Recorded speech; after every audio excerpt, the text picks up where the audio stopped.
2022 तक एक नए भारत का निर्माण करने के लिए माननीय प्रधानमंत्री जी का एक दृष्टिकोण है, जिसके तहत वर्ल्ड क्लास ट्रांसपोर्ट इंफ्रास्ट्रक्चर के विकास को प्राथमिकता दी गई है। भारत माला परियोजना भारत का सबसे बड़ा इंफ्रास्ट्रक्चर डेवलपमेंट प्रोग्राम है। फ्रेट और पैसेंजर के संचलन को सक्षम बनाने के लिए भारत माला परियोजना की परिकल्पना की गई। पूरे भारत में दिल्ली मुंबई के बीच फ्रेट मूवमेंट सबसे अधिक है और इसी कारण इन दो महानगरों के बीच दिल्ली मुंबई एक्सप्रेसवे बनाया जा रहा है। ये एक 1320 किलोमीटर लंबा 8 लेन एक्सेस कंट्रोल्ड आधुनिक एक्सप्रेसवे होगा। अभी इन दो महानगरों को जोड़ने वाले NH48 पर हर वक्त कंजेशन रहता है और ये अपनी क्षमता से ऊपर ऑपरेट कर रहा है। NH48 घनी आबादी के क्षेत्रों में से गुजरता है। इस हाईवे को एक्सपेंड करने के लिए काफी अधिक लोगों को रिहेबिलिटेट करना पड़ेगा। NH48 के साथ की जमीन को अर्जित करने की लागत एक ग्रीन फील्ड अलाइनमेंट से कई गुना महंगी पड़ेगी। इन कारणों को ध्यान में रखते हुए सरकार ने एक ग्रीन फील्ड अलाइनमेंट बनाने का निर्णय लिया है, ताकि ट्रैफिक का संचालन तीव्र रहे, बिना लोगों और वातावरण को नुकसान पहुंचाए।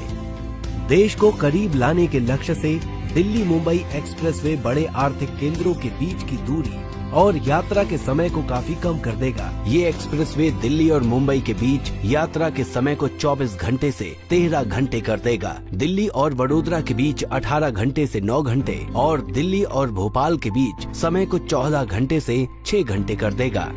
हरियाणा के मेवात, राजस्थान के अलवर, मध्य प्रदेश के मंदसौर और गुजरात के दाहोद से गुजरने वाला एक्सप्रेसवे भारत के भीतरी इलाकों के लिए नए रास्ते खोलेगा। आधे घंटे के प्रति अंतराल पर एक्सप्रेसवे की सड़क के किनारे के साथ साथ वर्ल्ड क्लास वे साइड सुविधाओं और कार्गो सुविधाओं की योजना बनाई गई है, जो यात्रा के दौरान सड़क उपयोगकर्ताओं के लिए अधिकतम आराम प्रदान करेंगी। एक्सप्रेसवे एक क्लोज्ड टोलिंग प्रणाली के साथ उपयोगकर्ताओं के लिए अपने प्रकार का एक पहला अनुभव देने का वादा करता है, जिसमें मार्ग के उपयोगकर्ताओं को यात्रा के दौरान केवल एक बार एक ही टोल प्लाजा पर केवल यात्रा की जाने वाली वास्तविक दूरी के लिए ही टोल का भुगतान करना पड़ेगा। टोल प्लाजा पर कम समय लगने से, उच्च राजमार्गीय गति की डिजाइन और कम दूरी की वजह से 1 साल में 2 करोड़ पेड़ों द्वारा अवशोषित वाहन इमिशन के बराबर ईंधन की बचत होने की उम्मीद है। इसके अलावा पूरे एक्सप्रेसवे के साथ साथ 20 लाख नए पेड़ लगाए जाएंगे और एक्सप्रेसवे के हर 500 मीटर पर रेन वाटर हार्वेस्टिंग प्रणाली भूजल का रिचार्ज करेगी।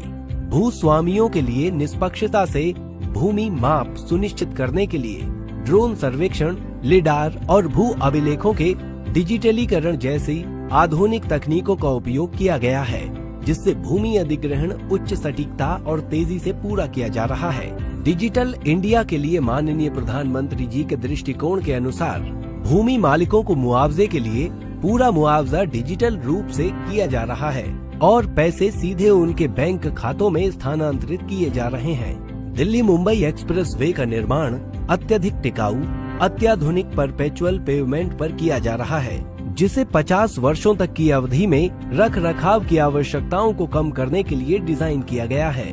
120 किलोमीटर प्रति घंटा की डिजाइन गति के साथ एक्सप्रेसवे डिजाइन देश में सवारी आराम और सड़क क्वालिटी के लिए एक नया बेंचमार्क स्थापित करेगा। पूरी परियोजना के लिए निर्माण की समय सीमा 3 वर्ष है और वर्ष 2022 तक इस नए एक्सप्रेसवे को यातायात के लिए खोल दिया जाएगा। एक्सप्रेसवे की 1320 किलोमीटर लंबाई में से 120 किलोमीटर अवार्ड हो चुका है, 400 किलोमीटर मार्च में अवार्ड होगा और बाकी 800 किलोमीटर अगले 6 महीने में अवार्ड हो जाएगा।